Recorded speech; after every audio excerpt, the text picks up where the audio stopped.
பாருங்க. வீடியோ போட்டு செக் பண்ணுங்க சார்.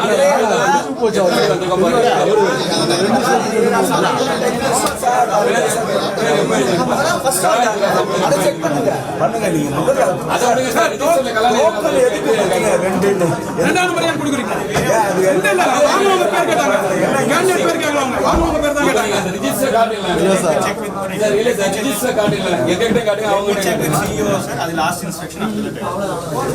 இது இஷ்யூ நீங்க வாழ்க்கையில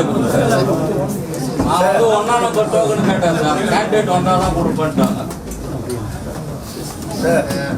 ஒரு ரிஜிஸ்டர்ல கலாநிதி சாமியும் பின்னாடி இருக்காங்க. இவங்க என்ட்ரியில போட்ட இது எத்தனை காமிச்சா என்ன அதுதானே டோக்கன் வாங்கும் போது ரெக்கார்ட் பண்ண அதை பாருங்க. ரெண்டு எது கொடுத்தாங்க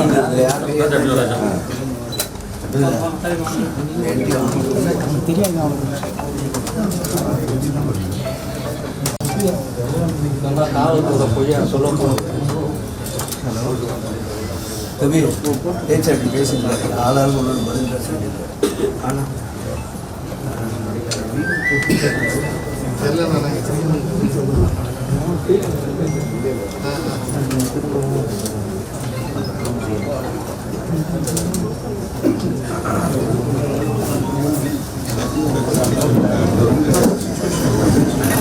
மேலே விட்டுட்டு இருக்கீங்களா? சும்மா தானே இருக்கிறாங்க. இப்போ என்னத்தை போட்டா எடுக்கிறீங்க?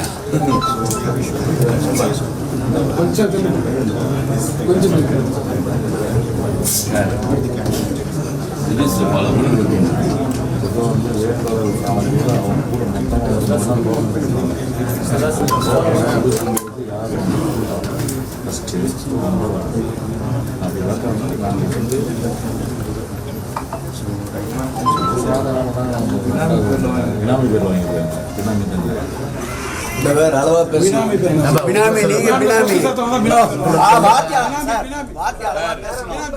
திமுக மற்றும் அதிமுக வேட்பாளர்கள் வேட்புமனுவை தாக்கல் செய்ய ஒரே நேரத்தில் வந்த நிலையில் பரபரப்பு ஏற்பட்டிருக்கிறது. இந்நிலையில் அதிமுக தான் முதலில் வந்திருப்பதாக அதிகாரி தெரிவித்திருக்கிறார். கூடுதல் விவரங்களை செய்தியாளர் ராஜேஷ் வழங்க கேட்கலாம். ராஜேஷ் வணக்கம். கள தகவல்கள் என்ன?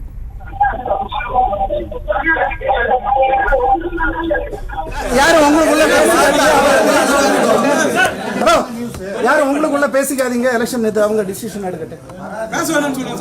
யாரும் மாறி மாறி பேசாதீங்க தயவு செஞ்சு.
இது பற்றிய கூடுதல் விவரங்களை செய்தியாளர் ராஜேஷ் வழங்க கேட்கலாம். ராஜேஷ் வணக்கம். தேர்தல் அதிகாரி அதிமுக தரப்பினர் தான் முதலில் வந்திருப்பதாக சொல்லிய பின்பும் திமுகவினர் வாக்குவாதத்தில் ஈடுபட்டு வருகின்றனர்.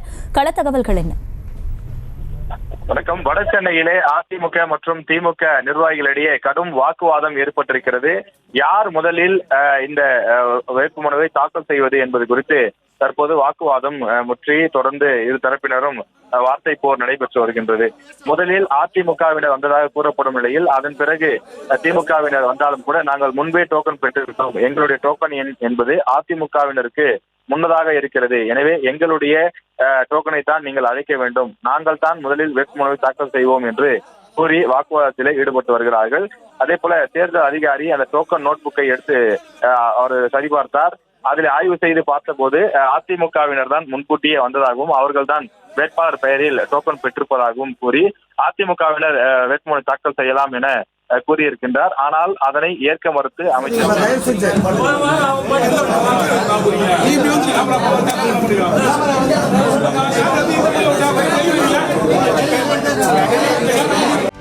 செய்திகளை உடனுக்குடனும் துல்லியமாகவும் தெரிந்து கொள்ள சப்ஸ்கிரைப் பண்ணுங்க.